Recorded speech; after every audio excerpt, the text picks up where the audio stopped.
I divorced my husband due to his dishonesty and marital stress after discovering about his autism and cat food liking. It took far longer than the week I promised. I could rationalize but won't. If you don't want to read my initial post, I asked for help with my husband's dietary preferences and learned that he had autism as a child after talking to numerous people on this site and his mother. Some comments on my initial post were rude. Many accusations still hurt me. I'm annoyed by folks who say, "Please don't bully him, my husband is my husband. Not a child, sibling, or schoolmate. Treating him like a baby is harmful." Moving forward. I was furious because he never told me. We've discussed several health issues, but his diagnosis has never come up. Emphasize this. For personal reasons, I don't wish to marry an autistic man.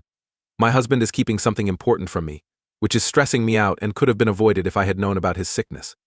I always encouraged him to experience new things like loud amusement parks and concerts. I wanted to perform all the typical relationship activities with him even though I knew he didn't like them. I would have understood how these things hurt him if I knew about his autism. And work harder to blend our interests. Alternatives to amusement parks include craft fairs and smaller local bands. Anyhow, this is history. The update follows. Update. I questioned him about my conversation with his mother the night before therapy. I kept things playful to prevent becoming upset again. He initially dismissed me by saying he didn't understand. After we talked, he acknowledged to knowing the diagnosis but withholding it from me. He said I was his ideal mate and wouldn't undermine our fantastic relationship. I told him how keeping this from me had affected me. I told him I could have helped him instead of thinking he had to hide. He denied any shame. He clarified that it no longer affects him. I explained how it affects me again, but he didn't understand. I used some of your advice to explain why his autism still affects his life, but I didn't show him my post. Both of us went to bed upset. He acted like nothing happened the next day. We went about our day after his meal of chicken nuggets. Despite my waiting, he never mentioned anything. I finally had the confidence to mention it at the marriage counselor's office. I told the counselor my issue to avoid seeming accusatory. My spouse laughed, saying he assumed I had moved on. I told him I hadn't. And he left furious. My spouse waited in the car, so the counselor's mediation failed. I hastily ended the meeting, because I feared he would leave. A smooth ride home. Before we got home, I didn't mention my concern that he might be hiding more. Due to internet reading about women's inability to understand autism, he didn't think it was necessary to tell me. I stated that was the poorest justification ever provided. I would leave him if I found out, he said. I'd leave him because he lies. He notified every one of our mutual acquaintances about his autism diagnosis, and I was considering breaking up with him. Many of our friends now shun me and act coldly when we see each other in public. Because all of my Instagram photographs have received awful comments from a phony account accusing me of having sex, I think he told someone I cheated on him. I keep reporting them, but another one constantly arises. Divorce may not be the best option. I'm even more sure he isn't the man I married because he visits incel and other men-focused websites, and one of his friends is an incel. I'm mostly confused. I've been avoiding him at home since it feels like a roommate situation.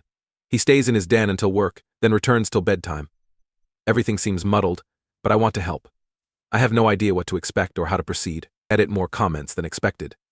Despite feeling too emotionally mature to comment, I'm trying to read most of them. The incredible kindness of everyone amazes me. Much obliged. I'll consult a divorce attorney.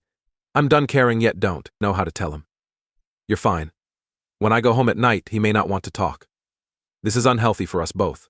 At least some time apart may be helpful. That's all for now. My unease at how rapidly things blew out makes me dubious. I'll update. My move is at the end of the month. Continue with story 2. My wife's constant whining is getting too much for me. Could that be an excuse to go? Maybe this belongs on AITA. Now let's begin. My spouse talks nonstop. Not the talkative Kathy you normally are. Her refusal is literal. Shut up, she'll keep chatting once she sees me, more than just nearby. As soon as it makes sense, to think I can hear her. She talks nonstop until I depart, sometimes longer. I've gone to the toilet several times, turned on the noisy exhaust fan, and taken a leisurely poo, only to discover her blissfully continuing her chat. She won't use the bathroom exhaust fan since it would make her quieter, so I can hear bathroom noises in addition to her Homeric epic about her friend's cousin's girlfriend's hairdresser. I was an idiot when I drove her from Tampa to Chicago before we were married. Without speaking more than 10 times. She spoke the whole time. All the way. TV on my favorite show? PFT. Nothing wrong with that. She'll reduce the volume if it interferes. You should tell me Olivia Newton-John still owns her Greek leather trousers and fits into them when you're having sex. We never go to the movies. Too many movie theaters, shush me. Yes, I understand. She came from a huge, Bronx Italian Catholic family. Without regular, loud speech, you can't talk. I was raised in a Scandinavian two-parent family. Even today, I doubt we've talked at home. I often wonder whether that's what attracted her to me. I was taught to listen gracefully and wait until they finished. She appears to never stop or breathe. No matter how much she talks, I'm paying attention. Quite the contrary. Not using polite language to show thankfulness is another Swedish difference. We listen and hardly speak, except for the Minnesota nah-h, which is always useful. No need for ha, yep, or OMG. Just nodding every 10 minutes shows you're paying attention. I think living in the cold north affects you. Keep your mouth open like my wife and your teeth will break from the cold. She perceives it as living with a corpse. She keeps asking, are you even listening, or saying you never listen to me? Ask me what did I just say, and I'm a master at recalling and repeating her last 2 to 4 words. She will remark, blah blah, she told him she would no longer tolerate such rubbish. And I'll do that foolishness.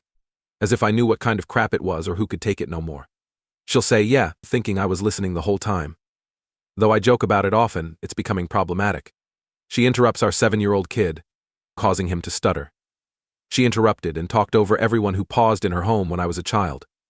They were interrupted by your noisy talk. She uses the fact that my son has inherited some of my less staccato speech patterns to interrupt and control talks. He started reflexively stopping and starting words even when he wasn't stopped. At a parent-teacher conference, the teacher turned to me and remarked, well, at least now I know why Josh has a stutter. I had no idea what a stutter was. At present. She failed a job interview because of this. I know this because I arranged it with a business partner. He couldn't tolerate being around her because she kept chatting. He phoned to apologize. We rarely get second dates with couples. She always dominates conversations when we go out. Who wants more than one?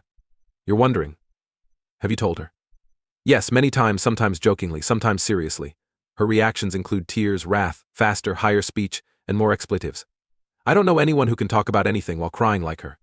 Only her speaking less doesn't happen. I try to ignore it. She's loving, loves me forever.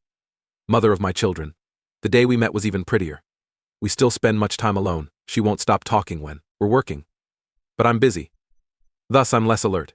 However, it affects me. Selfish and unaware. Passionate talk has its time. Furthermore, they're not always there. I know how to fix it. I must reply, essentially.